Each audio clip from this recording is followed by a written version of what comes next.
आज माझा भारतीय जनता पार्टीमध्ये प्रवेश झाला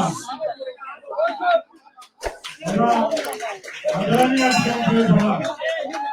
त्यामुळे मी भारतीय जनता पार्टी आणि देवेंद्र फडणवीस साहेब यांचा मी मनपूर्वक या ठिकाणी आभार मानतो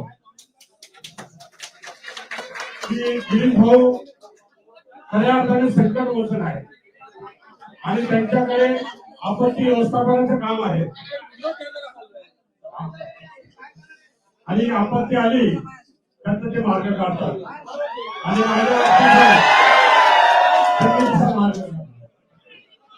हो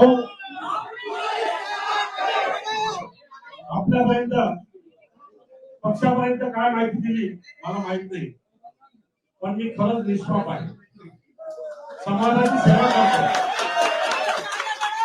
समाजासाठी झटतो।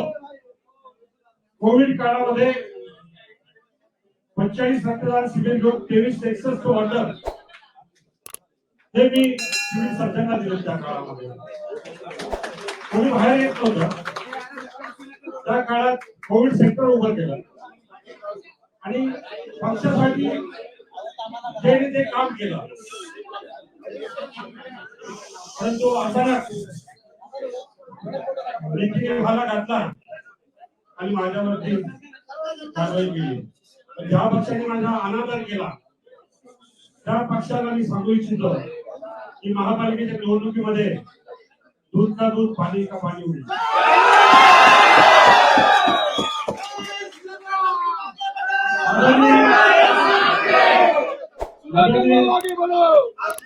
आदरणीय मुख्यमंत्री साहेबांसाठी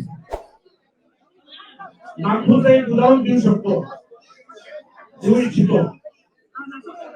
त्यांनी महाराष्ट्रामध्ये जो पहिला प्रकल्प केला की सांडपाण्यापासून महापालिकेला उत्पन्न मिळवून दिलं, महावितरणला वीज निर्मिती प्रकल्प दिला आणि ते 2010-11 ची गोष्ट आहे।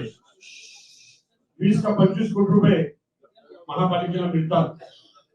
अशी दूरदृष्टी असणारा नेता आज महाराष्ट्राचे मुख्यमंत्री आहे आणि निश्चितपणाने त्यांच्या नेतृत्वाखाली महाराष्ट्राची जनता अत्यंत खुश आहे।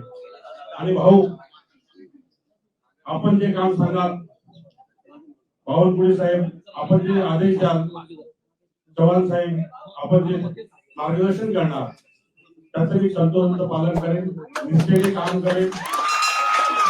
पक्षामध्ये जी जबाबदारी दिली ती जबाबदारी निष्ठेने पार पाडेल।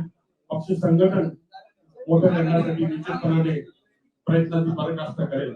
धन्यवाद। जय हिंद, जय महाराष्ट्र।